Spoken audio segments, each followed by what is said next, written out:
Hello, fellow ADHD-ers. I have another question for you today.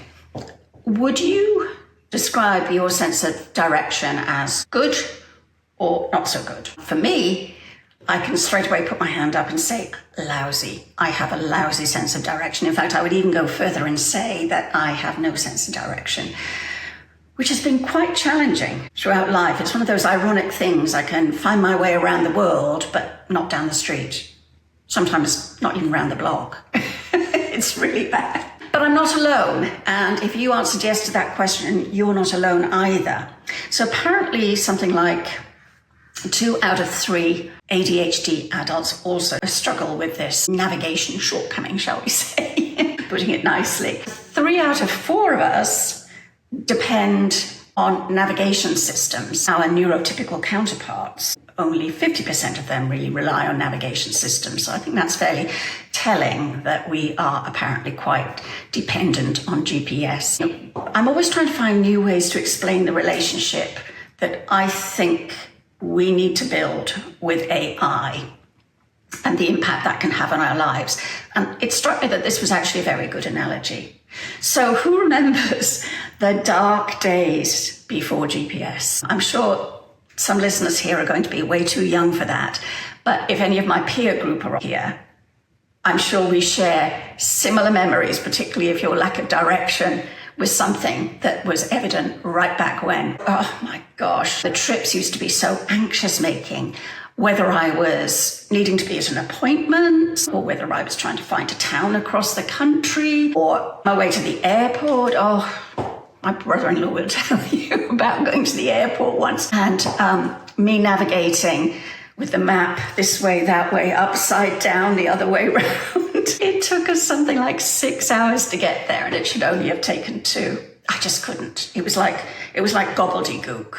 I just couldn't work out up from down, right from left, all of that good stuff. But it's another cruel trick that our ADHD minds play on us, at least mine does, and of course I can only talk from my personal experience, is that I can't multitask. So driving and reading a map are actually really contradictory. I cannot do both at the same time. I'm doing one or I'm doing the other. So those days were not fun.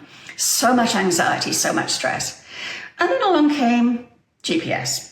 And with GPS came either a very nice or a very irritating voice that was constantly whispering in your ear and telling you where to turn right and where to turn left, and increasingly over the years getting more and more sophisticated. Ooh, traffic ahead, diversion here. And now I could enjoy driving. Now I could really enjoy the trip. I could enjoy the scenery, the experience of driving, the music I was playing, and I didn't have to worry about that out of control piece that I always struggled with. So it really struck me that AI plays a kind of GPS role in our ADHD lives. It's up to us to find the relationship that works. I want to give you an example. Let's say you were given a project, a big complex project to manage.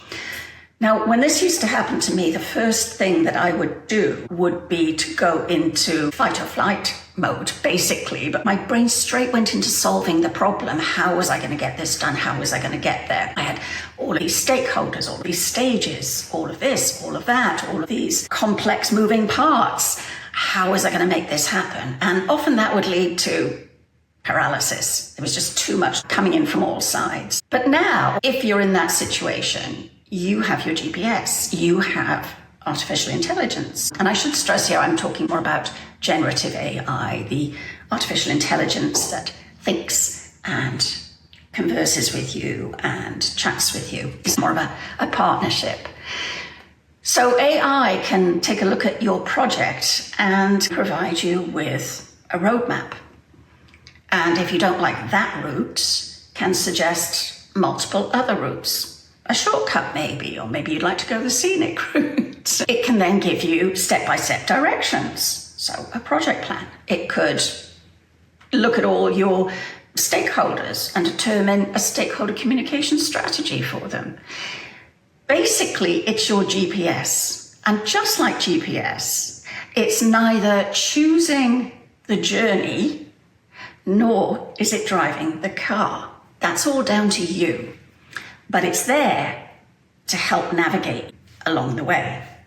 It's so important to rethink AI as just that ChatGPT tool that you sometimes ask to finesse some written stuff, and start thinking about it much more in this symbiotic relationship way. Please sub. I would really appreciate it if you could not only sub, but also share this channel with any ADHDers that you may know who might be struggling to fit into a linear environment, a business environment, work environment, or just struggling to fit in life generally, who you think might find some value from a fresh perspective on their ADHD in conjunction with AI.